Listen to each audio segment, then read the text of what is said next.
গ্রামের পরিবেশে বৃহস্পতিবারের সকালে এরকম কয়েকটি সুঅভ্যাসের জন্যই কিন্তু আমাদের সংসারে সুখ, সমৃদ্ধি, আর্থিক উন্নতি এবং লক্ষ্মীশ্রী বজায় রয়েছে।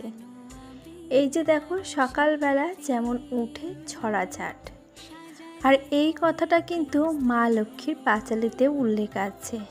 তারপরে বাসি দুপুরে জলের ছিটে দেয়া, নিয়ম করে এই যে ভোরবেলা উঠে দূরে জল দেয়া, ছড়াঝাড় দেয়া, এত বড় বাসি উঠানের বাসি কাজকর্ম সমস্তটা একা হাতে সামলে নিয়ে কিন্তু আমাকে চলতে হয়। তো যাই হোক, রাধে রাধে বন্ধুরা, কেমন আছো তোমরা সবাই? আশা করছি তোমরা সবাই খুব ভালো আছো, আমিও ভালো আছি। তো এই সিম্পল হাউসওয়াইফ জয়শ্রী নতুন আর একটি ব্লগে তোমাদের সকলকে স্বাগত জানাই।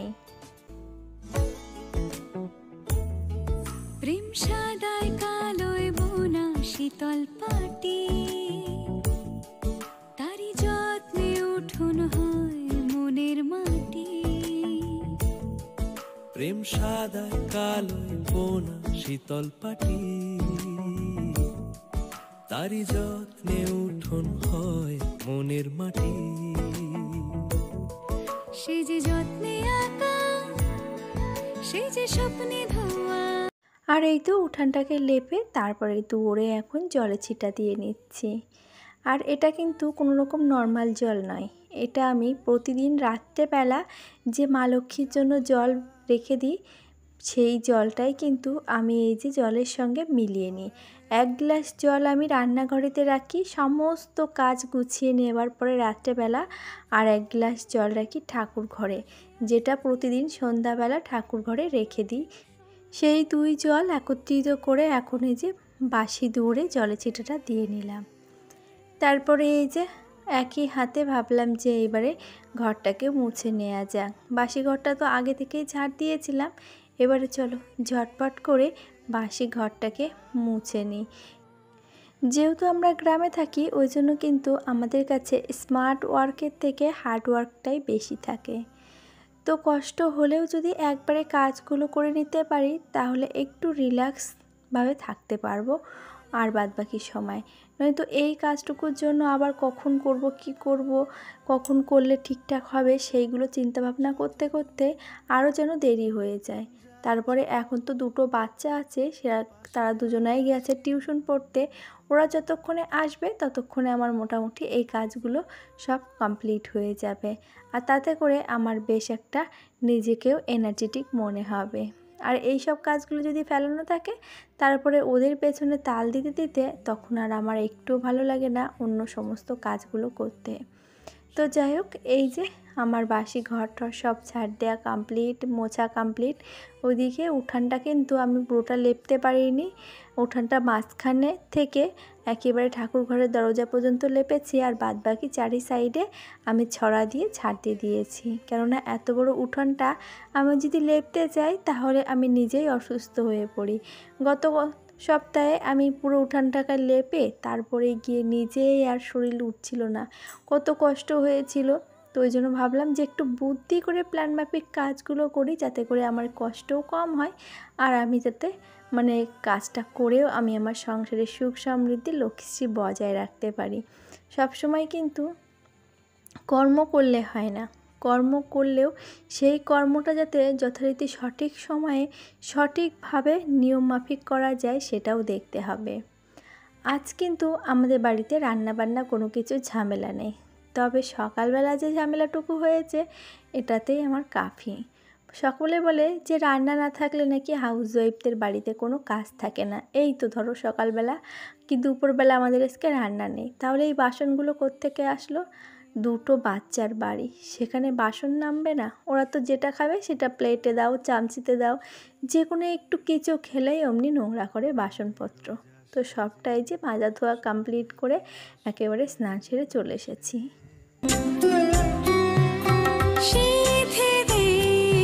সিঁদুর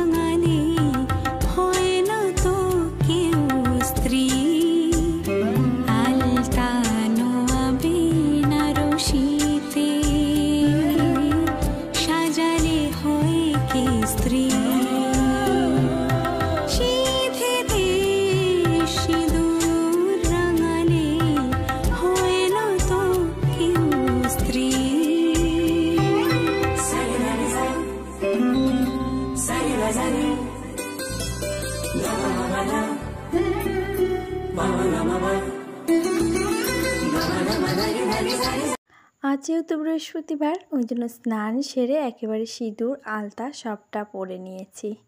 এবারে যে জামা কাপড়গুলো ছিল আমি পরেছিলাম সেগুলোকে জল দিয়ে ধুয়ে মেলে দিলাম, আর এতে একটু ধোয়ার সময় কমফর্ট দিয়ে দিয়েছি। আজ আর কোনো রকম সার্ফ সাবান ব্যবহার করিনি, যেহেতু আজ বৃহস্পতিবার। ওই যে বললাম না, বৃহস্পতিবারে কয়েকটা নিয়ম কানুন সংস্কারই কিন্তু আমাদের গ্রামের পরিবেশে সংসারের লক্ষ্মীশ্রী করে তোলে, আর এতে করে সুখ সমৃদ্ধি বৃদ্ধি পায়, আর তার পাশে আমাদের সাংসারিক জীবনটা পুরোটাই বদলে যায়।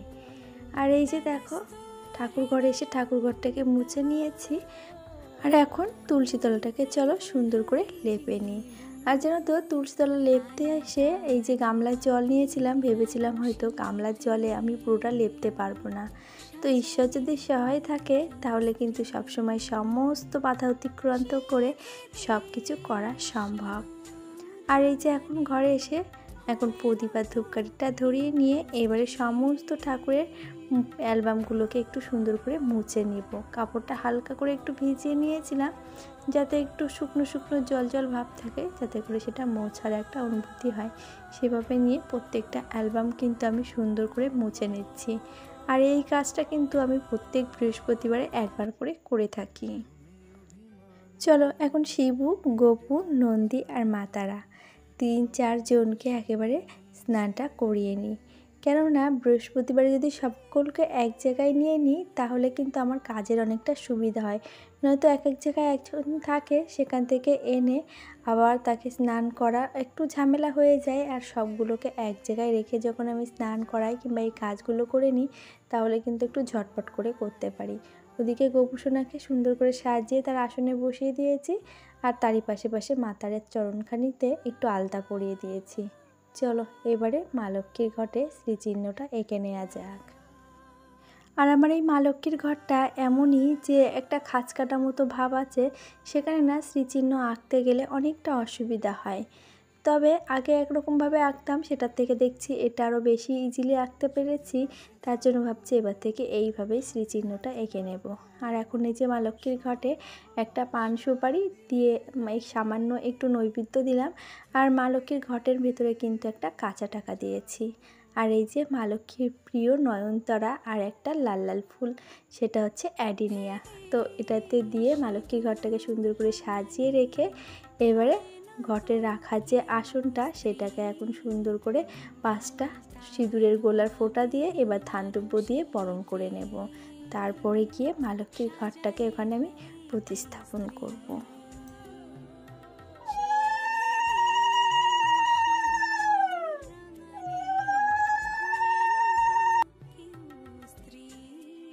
মা লক্ষ্মীর ঘরটা তো প্রতিস্থাপন করেছি, সেই সাথে ঠাকুর ঘরের সমস্ত কাজ কমপ্লিট। এখন শুধুমাত্র ঠাকুরকে আরতি দিতে বাকি আছে। তো তার আগে ভাবলাম যে তুলসী তলাটাকে একটু সূর্য নমস্কার করে দিয়ে আর তুলসী দেবীর চরণে একটু জল অর্পণ করে নিই। তো এই দুটো কাজ কমপ্লিট হলে হনুমানজির ওখানে একটা ফুল দিয়ে আসবো, ব্যাস আমার কাজ কমপ্লিট।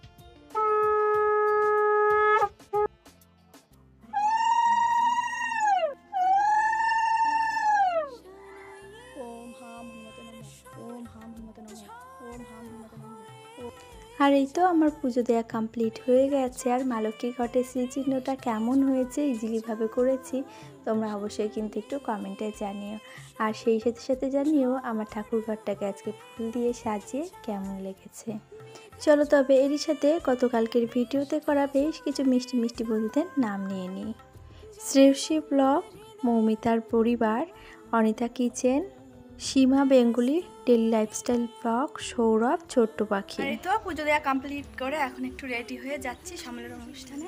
ঘরে তালা দেওয়া হয়ে গেল, বাবুরা চলে গেছে, তোমার দাদাভাই চলে গেছে, আমার দাদাভাইয়ের আবার খাওয়া দাওয়া দেওয়ার ওখানে ডিউটি আছে। তো আমার তো সব কিছু কমপ্লিট। আজকে বৃহস্পতিবার, রান্না নেই, তবুও কিন্তু কাজ কম নেই। একটা হাউসওয়াইফ হয়ে সংসারের যে এত চাপ থাকে, এত রকম কাজ থাকে, যে সেগুলো সংসার সামলে কোনো জায়গায় যেতে গেলেও কিন্তু অনেকটা বেলা হয়ে যায়। এখন প্রায় 1:30 বাজে।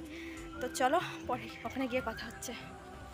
আর এই তো বাড়ি থেকে 2 মিনিটের রাস্তা হেঁটে আসার পরেই কিন্তু আমাদের এই যে স্কুল। আর গত একদিন আগে এই স্কুল মাঠের এইখানে একটা বাড়িতে অনুষ্ঠানে এসেছিলাম, এই সাইডের বাড়িতে। আর এখন কিন্তু এই যে সামনে আমাদের মাঠ। তবে স্কুলটা বন্ধ হয়নি, বাবুদের স্কুলটা একবেলা হয়ে ছুটি হয়ে গেছে। আর উপরে যে মানে হাই স্কুলটা সেটা 8 ক্লাস পর্যন্ত, সেই স্কুলটায় আর ছুটি দেয়নি। আর এই যে দেখো ওইদিকে তো আমাদের বাস স্ট্যান্ড, যেখান থেকে আমাদের বসিরহাটে বাস যায়। আর ওপারে ঘাটের ওপারে গেলে সেখান থেকে গোবরডাঙ্গা বারাসাতে যাওয়া যায়। আর এখন আসছে দল, আমার কাকি শাশুড়ি মা যে দল বরণ করবে বলে কিন্তু মাথায় কুলো নিয়ে দাঁড়িয়ে আছে। ওই যে দূরে দেখা যাচ্ছে দল, তো ওরা আসলেই ওদেরকে বরণ করে নেবে। যাক, আমার তো সৌভাগ্য হলো দল আসা দেখার। আমি বাড়ি থেকে ভাবছিলাম যে দল আসবে একটু দেখব, তবে ভেবেছিলাম হয়তো সেই সৌভাগ্য আর হবে না। তবে হাজারো রোদ্দুরের মাঝে কিন্তু আমার সেই সৌভাগ্যটুকু হয়েছে। আর ওই যে পেছন সাইডে ওইদিকে দিচ্ছে খাওয়া দাওয়ার, এই সাইডেই তো দেখলে আসর। চলো এবার আনন্দ উপভোগ করা যায়।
আর হরিনাম হোক কিংবা সম্মেলন, যেখানেই যাই সেখানে দেখি হরিনামের আসরে মানুষের থেকে খাওয়ার জায়গায় মানুষটা বেশিই থাকে।